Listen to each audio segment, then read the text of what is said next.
Okay, yes, well, so what I'm going to do here is just talk you through some reminders about how to do the interpretations question for the Stuarts A-level paper. So I'm going to talk you through the one specific question you're doing, but hopefully you can reuse this video when you're doing interpretation questions in the future. Okay, to just start off with a quick reminder. Well, actually, before we look at the mark scheme, we'll just look at the question. So the question we're going to do today is this one. So using your understanding of the historical context, assess how convincing the arguments in extracts 1, 2, and 3 are in relation to the nature of the wars of 1637 to 46. This is all from chapter 10 on the First Civil War. Okay, so we're going to be doing an extract question on that time period. Now, just a quick reminder of the mark scheme for the interpretations question. So remember, in your final exam in year 13, you have 3 questions and you have 2.5 hours. You're expected to spend 1 hour on the extracts question and then 45 minutes on each of the essay questions. Okay. Now, in the mark scheme, there are 4 main things that they are marking you on. I'll just talk through what those look like, practically speaking. So the first one is your understanding. Okay, so this is to do with how well the examiner thinks you've understood what the extracts are saying. So there's actually a thing about, can you actually comprehend what it is they're saying? And that's all very much tied up with your background knowledge, right? If you don't have a good contextual knowledge of the topic, the key vocabulary, your ability to fully grasp the main points of the extract are probably going to be limited. Okay, so they're looking for your understanding of the extract, so literally your comprehension of the arguments the historian's making. But obviously that's very intertwined with your background knowledge, because if you don't have that, you won't be able to fully understand the implications of what claims the historian's making are. Second one is analysis. Okay, so what that's about is you're not just able to understand the extract, but you're actually able to criticize and evaluate them using your background knowledge. A classic mistake that students will often make with this question is they'll just describe what the historian is arguing without actually analyzing it. Okay, so the historian's claiming that, but do you agree with that? Do you challenge it? Are you actually critically analyzing what they're saying, or are you just describing it and comprehending it? Yeah, so that's the next level. You understand it, but then can you actually analyze it using things that you know? And the third thing they mark you on is your judgment. Okay, so for each extract, you need to come to a substantiated judgment on the convincingness of the extracts. Now, keep in mind, you do not need to compare them directly. So it's just about having a judgment for each extract on how convincing it is. Okay, and obviously substantiated, because you're not just saying it's a good extract, you're substantiating that with your background knowledge, right? You're not just saying, oh, this is a convincing extract, this isn't. It's a conclusion that follows from the analysis you've done of the extract. Okay, so do you give that overall judgment on the convincingness of the extract or not? And finally, just a general one is they mark you on your understanding of the historical context. Okay, so from the knowledge you're deploying, from your understanding or not of the extracts under the discussion, how well do they think you actually understand the context of this particular interpretation time period? Okay, so you want to be using lots of specific vocabulary, examples. The more precise your background knowledge is, the better, and the more likely you are to get those top marks for your knowledge of the context. Okay, so, and again, that will be linked to your understanding. If you've understood it, it's probably because you've got a good knowledge of the context as well. And just going back to this question quickly, so these are the 3 extracts you're going to be analysing for this question. Now, extract 3, I've actually done a model paragraph for, so you only need to write up the analysis for extracts 1 and 2, even though the question's asking you for 1, 2, and 3. I've done 3, and I'm going to talk you through it as a model in a second. Okay, so you only need to do analysis of 1 and 2 for this particular question. Now, the first thing to keep in mind with this is, remember, when you get the exam paper, the very first thing you've got to do is underline the tail of the question. Okay, now that's because when you're analyzing how convincing an interpretation is, it's not about the interpretation in general, it's in relation to a specific issue. Okay, so in the case of this one, it's using your understanding of the historical context, assess how convincing the arguments in extracts 1, 2, and 3 are in relation to the nature of the wars of 1637 to 46. So if that was different, if say it was how convincing are these extracts in terms of the outcomes of the wars of 1637 to 46, that might completely change how convincing the arguments are. Okay, so you've got to really read the question carefully, even before you begin analyzing the interpretations. Okay, so I'm looking at the interpretations through the lens of that particular topic, right? So when I'm reading these extracts now, I'm thinking about, right, how convincing are they in relation to the nature of the wars of 1637 to 46. Now, this question is actually a bit harder than some of the ones you might get because the word nature is doing quite a lot of work there.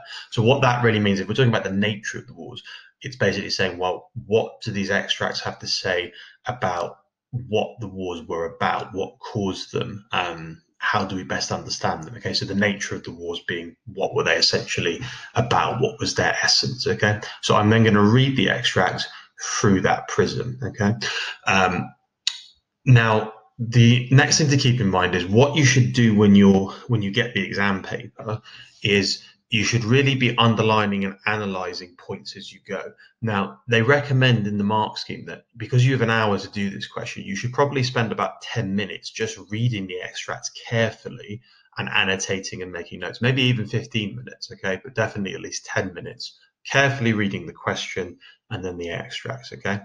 Now, what I'd recommend is when you're reading the extracts, underline things where you can link points in the extracts to your own knowledge. Just think about what contextual knowledge you have that can link up to points being made in the extracts. Now, the reason that's good to do just as you go is because then you'll begin to build that background knowledge that you can use to either support or to challenge what the historian what the claims they're making are in these extracts. Okay, so if you're doing this properly, you should end up with a page that looks something like this. This is my one. Okay, if you go and show my homework, I've given you that as a blank one. So if you've got a printer, you might want to print that off and actually annotate it like I've done there. Okay, if you don't have a printer, at the very least, take some notes on each one before you actually start writing out your analysis of it. Okay. And also remember at the end to think about as well, if you're analysing the extracts, you can also sometimes, as well as thinking about maybe if they exaggerate or underplay points, are there sort of key things that they are perhaps underemphasizing or omitting as part of their analysis? Okay, so you can also think about outside the box, what are they not saying? And is that significant or something that you can disagree with the historian about? Now, I'm just going to sort of give you an example of how I did one extract just to sort of talk you through the process of how you do this. Okay, so I'm going to show you just reading through the extract and the question and then just showing you how I've actually done the annotation so you can just see what it looks like. Okay, so first of all, I've got my tell of the question analyzed, so I keep looking back at that to make sure as I'm reading the extract that I'm thinking about that issue, right? So I'm thinking about in relation to the nature of the wars of 1637 to 46. Okay, so in the case of this extract from John Morrell's The Civil Wars, okay, right, the traditional terms used to describe the conflicts which engulfed Ireland, Britain during the 1640s have included the English Revolution, the Puritan Revolution, the Great Civil War, and more recently, the British Civil Wars. Yet none of these reflect the fact that the conflict engulfed all three Stuart kingdoms, or that in addition to the war possessing a pan-archipelagic dimension, each kingdom fought its own civil war. Now, the first thing I've annotated there is when Morrell says here, in addition to the war possessing a pan-archipelagic dimension, each kingdom fought its own civil war. The archipelago is like a sequence of islands, so it's basically saying Britain. So as well as a pan-British dimension, each kingdom fought its own civil war. Now, that's quite a convincing point I've put there, because even if we just think about the Covenanters in Scotland, right, they are involved in English politics through things like their military action being the thing that caused the recall of Parliament in 1640, the fact that they intervene in the Civil War on the side of the parliamentarians in 1643. So they have that element of actually taking part in this pan-British event. But then also we know that each kingdom fought its own civil war. So in the case of Scotland, we know that the Earl of Montrose began his royalist uprising, and there was equally a civil war within Scotland. So I'm going to sort of have that noted down. So I'm going to sort of support that point when I'm looking at his interpretation later. I'm like, well, that's some background knowledge I've got to say. That's actually quite a convincing claim that he's making there. Also, when he says here, yet none of these reflect the fact that the conflict engulfed all three Stuart kingdoms, I can just see there that he's going to be emphasising the idea that it's all three kingdoms, not just the English to start off with. Now, he then goes on furthermore, though, to say some historians speak of the War of the Three Kingdoms. Even that fails to reflect the extent to which the European superpowers were active participants in one or more theatres of these internal wars. Now, I've made an annotation there about the extent to which the European superpowers were active participants to say, well, okay, that's true, because we know, for example, that the French, because of their connection to Henrietta Maria, supplied Charles throughout the Civil War. So they provided crucial support to the Royalists. Likewise, we know that lots of other foreign powers were involved indirectly in England's civil war. So, for example, the Covenanters in Scotland, a lot of them gained their experience militarily from volunteering to fight in the 30 Years' War. Or, for example, Owen Roe O'Neill, who was the leader of the Catholic Confederation, he'd actually fought in the Spanish army against the Dutch in the 30 Years' War before serving in the Irish Catholic Confederate Army, fighting against the Protestant English. Okay, so those are some examples I can use to back up that point that the European superpowers were active participants. Okay, then ends with the War of the Three Kingdoms are a peripheral but actual part of the 30 Years' War. So I can see from that what Morrell is going to be arguing is, okay, we shouldn't just see it as an English war. We should see it as involving the three kingdoms. But actually, what he's bringing to the table here is to say, well, we need to go further than that and actually see the English Civil War and the British Civil Wars as part of the European 30-year wars, 30-year war that were going on at that time. And again, I've just written down some examples that I could use to support that point. We know that there were key points in Britain and in England specifically when events in Europe helped to escalate tensions. Okay, so if we think about the examples of the Irish Rebellion, for example, right, you can't understand the kind of Puritan hysterical reaction to that without thinking about the fact that they were driven to that kind of paranoia by their concerns at looking at what countries like Spain were doing to their fellow Protestants in Europe at that time, and then transposing that onto the experience in Ireland. Or likewise, if we're thinking about why the Covenanters were so resistant to William Laud's church reform to the point where they rebelled in 1637, you can only understand that within the context of Scottish Calvinists and Protestants feeling like their religion was under siege because of what was taking place in the 30 Years' War at that time. So seeing it in that context is clearly quite useful. Okay, so I've thought, as I've just been reading that, about some facts and knowledge I can bring in to challenge or support the extract in my analysis. Now, obviously you can't do this in the exam, but I think while you're still getting used to analysing these extracts, it's worthwhile, if not actually filling in a table like this, just thinking about doing some notes like this. Now, remember, what we said in class before, it's quite good to begin your analysis of the extracts by just summarising what the main argument is. Now, the reason that's important is that if you can just summarise in a sentence or two what that extract is saying about, in this case, what it's claiming about the relation, what it's saying about the nature of the wars of 1637 to 46. If you can summarize that in a couple of sentences, you can get those marks straight away for showing good understanding, right? If you can discern what the key point and key argument of the historian is, that's going to get you very, very high up in that category of marks, okay, for your understanding of it, okay? So you can think about what's the overall main argument, what are 2 or 3 quotes that you might want to then unpick using your background knowledge. Try and make it as specific and precise as possible. And then you also want to think about at the end, okay, so having thought about the strengths of the interpretation and thinking about how convincing it is, overall, how convincing is it in relation to the question? Okay, so then you've got to come to a final judgment about how convincing or not it is. Now, in the case of this one, I'm just showing you what my model one would look like planned out before I show you the actual answer. So I've got what I'm going to say the overall argument of Morrell in this extract is in terms of what he's saying about the nature of the wars from 1637 to 46. And I picked up that he's going to focus on the key idea about we should see it as part of the European wars of religion rather than as just something separate happening over in Britain. I've then picked out a few sort of short and embedded quotes that I'm then going to support. In this case, I'm language I'm using is actually going to be supporting points he makes.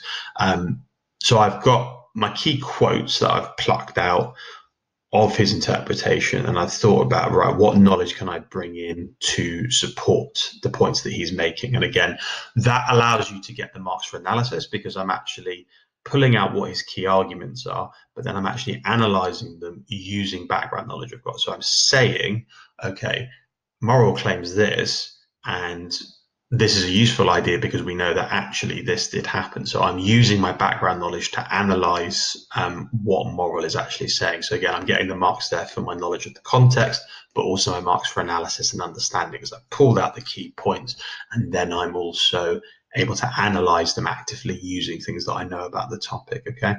And then at the end, I've thought a little bit about what I'm going to say about the overall strengths or weaknesses of it as an extract. Okay. Now, rather than going through those in detail, I'm actually just going to go through the model paragraph. Okay. Now, the way I've structured this is not actually in the mark scheme that you have to do it this way, but I think it's a very useful way of just trying to have a simple structure you can memorize and stick to with these extracts. Okay. So you want to start off with just summarizing it in a sentence or two. Right, what are you going to say is the main argument being made in this particular extract? You then want to pull out some of the key claims that the historian is making and then analyze them using your own background knowledge. Okay. Now, I'm going to read through this just to sort of talk you through what makes it a good answer as you go. And what I'm going to get you to do afterwards is to do the same thing for extracts 1 and 2. Okay, so this is for 3, but let's just go through it bit by bit, and I'll just talk you through what I'm doing at each stage. Okay, so first of all, we've got Morrill's overall argument in extract 3 is that to understand the nature of the wars of 1637 to 46, we need to place them not just within the context of a war of 3 kingdoms. Instead, Morrill argues that if we wish to understand the nature of these conflicts, we need to place them within the wider context of the religious wars engulfing the whole of Europe at this time. Okay, so if I'm an examiner reading that, there's a few things I'm going to pull out. The first thing is that I'm sticking really closely to the language of the question, so I'm actually using those keywords in the question. Right, it's useful for understanding the nature of the wars of 1637 to 46. So my analysis is really tightly tied to what the question is actually asking me. Okay, and I've also really clearly pulled out the overall argument that Morrill's making in the extract. So, right, if I'm an examiner, I'm going to go, right, this person really understands the extracts ins and out because they've been able to discern what the key main point is. Okay, that's why it's a good thing to start with a summary of what the overall argument is. Okay, now what I'm then going to do is I'm going to pull out some of the subclaims that Morrill makes in the extract, and then I'm going to use my background knowledge to challenge or support them. Okay, so then I go into my first key quote I'm going to pull out. Right, Morrill first notes that far from being an English affair, the conflicts of this time possessed a pan-archipelagic, I can't ever say this word properly, pan-archipelagic dimension, and each kingdom fought its own civil war. Now note there that I'm not quoting from lengthy sections of the extract, right? Better to pick smaller ones and embed them in, paraphrasings in your own words. Okay, so don't quote whole sentences. Find the key points you want to pull out and analyze those. So then I say, right, okay, so he talks about it possessing a pan-archipelagic dimension and each kingdom fought its own civil war. I'm then going to say this is a convincing and important claim, even if we just consider the case of Scotland. The outbreak of the Bishop Wars in 1637 escalated tensions within England by forcing Charles to recall Parliament in 1640. Later on in 1643, the Scots played another decisive role in English affairs by entering into the conflict on the side of Parliament as a result of the Solemn League and Covenant. At the same time, Scotland was riven by its own civil wars after 1644 between the Earl of Montrose's Royalists and the Covenanters. So again, I've got some really good background knowledge there to actually say, well, actually, that's a very convincing claim that Morrill is making in the extract. Okay, right, and then I'm going to pick out another claim that Morrill makes. So Morrill also makes the important point that even 3 kingdom accounts often fail to reflect the extent to which the European superpowers played an active part in these wars. And again, so I'm going to then bring in my own knowledge to say, well, that's actually quite convincing. For example, we know that the French monarchy provided crucial aid to the royalists, and Charles's most important generals, like Prince Rupert, had experience of European warfare. Similarly, the leader of the Irish Confederation, Owen Rowan Neal, gained his military experience fighting in the Spanish army, and the backbone of the Covenanter army had gained crucial military experience volunteering for the Protestant cause in Europe. So again, I've got some very specific background knowledge there to support the point that Morrill is making there. And then finally, third claim, seeing the wars of 1637 to 46 as a peripheral but actual part of the 30 Years' War is also important for understanding the causes of the conflict. So again, I'm going to say that's a good point that Morrill's making, and I'm going to say why I think that. Right, English Puritans' fears of the Irish Rebellion of October 1641 were exacerbated by reports of massacres of Protestants in Europe. Scottish Presbyterians were understandably defensive about Laud's seemingly Catholic innovations to their church, given that the Protestant cause seemed to be under siege in Europe at that time. So I'm supporting Morrill's point about saying it's useful to see the wars in Britain as part of the 30 Years' War, because we can see how actually the 30 Years' War in lots of cases is a really important background factor to understanding why things happen at key moments in Britain's own conflict. So it's a useful way of seeing the British Civil Wars. Now, I'm going to come to the end here then with my overall judgment on the extract. So overall, Morrill's interpretation is a convincing and important addition to the Three Kingdom accounts by emphasising the important role European events played in shaping the nature of the conflicts of 1637 to 46. So I'm saying, first of all, that actually that's a very useful part of this interpretation that's quite convincing, that it is useful to see it in a European dimension rather than just seeing it in terms of like the Three Kingdoms and how they interact with each other.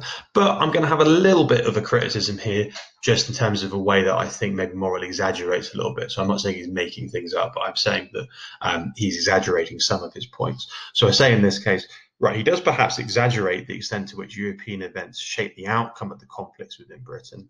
Intervention by no European state played a decisive role in the outcome of the conflict in any of the Three Kingdoms, even though events in Europe provided a crucial backdrop in all three. So again, I'm just sort of saying maybe he's exaggerating the importance of the European dimension, because although it's an important background factor in lots of the things that happen in Britain's civil wars, it's not like French intervention, for example, was ever decisive in affecting the war in Ireland, Scotland, or England at this time. So useful addition in my conclusion to the way we think about the nature of the wars of 1637 to 46, but perhaps over-exaggerates the importance of European affairs at the same time. Okay, so again, that's a very, very strong structure that you should try to replicate in your own writing. Just another thing as well, and it's just in the PowerPoint, you don't have to use these words, but obviously we've talked about them before. These are some of the language that you might want to use when you're writing your analysis, okay?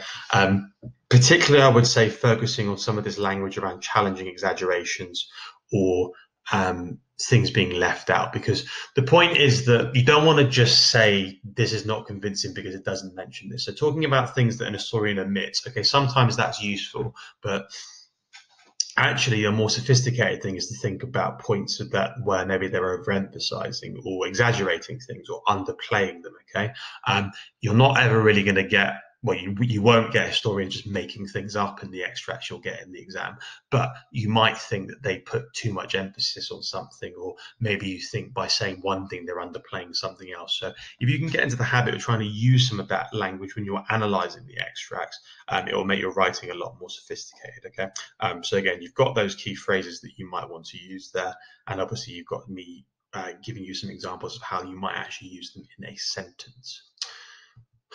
Okay, so final checklist then. Right, first key thing before you have a go at doing this extract question or any other one is you've got to make sure that you've got really secure background knowledge, okay? You won't be able to understand and interpret an interpretation if you don't have the background knowledge. You won't have the surrounding information to make sense of what's being said there. You won't have that contextual knowledge to criticize the points being made in the extract. So before you have a go at doing an extract question, you've got to make sure that you've got secure background knowledge on the topic you're doing it with. Right, in the case of this question, chapter 10 is the main one. Extract 2, you might need a little bit of chapter 9 as well, because that's going a little bit further back to the origins of the conflict, okay? But mainly chapter 10 for this question, and you can also look at the knowledge organizer for the first Civil War to help you with that one. But quick checklist then for the rest of it. So you've got to make sure you've got your secure background knowledge. When you actually get the paper, before you begin annotating the extracts or even reading them, make sure to underline the tail of that question, okay? Before you start reading the interpretations, you've got to underline it so that you're then thinking about the extracts in relation to a specific issue, okay? So I would actually recommend printing out that one if you can, okay?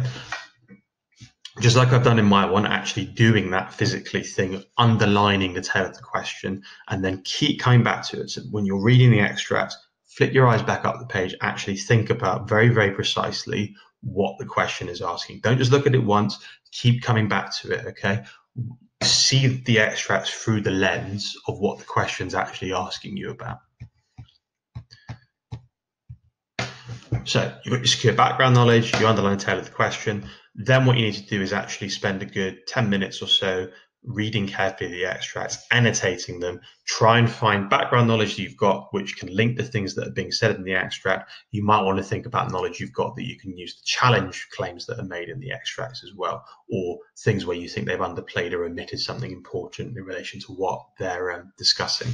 So once you've annotated your extracts, you want to break down the argument. Now, in the exam, obviously, you're not going to have time to fill out a table beforehand, although you might want to do that now while you're still practicing. But in your head, then go, right, so what is the main overall argument of this extract? Having read the whole thing, having annotated it, linked it to my own knowledge, what's the key overall argument here? And then what are 2 or 3 sub-arguments that feed into the picture that the historian's building up? And then finally, can you just think about any points where you think the historian might have exaggerated, underplayed something, or maybe omitted it? Now, once you've broken down that argument in your head or having planned it out, you're then ready to write it up, okay? So that's a nice set of procedures for you to have a go at doing each time. Secure background knowledge, underline the tail of the question, annotate the extract, break down the arguments into its parts, and then you're ready to start your write-up, okay?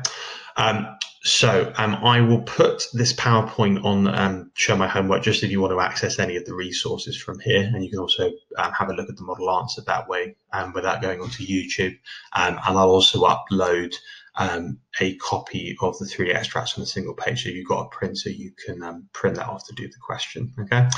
So once you've finished that, if you could email it to me, or better yet, just attach it on Show My Homework, and then we'll go through the feedback on those questions together, okay? All right, thank you, Year 12.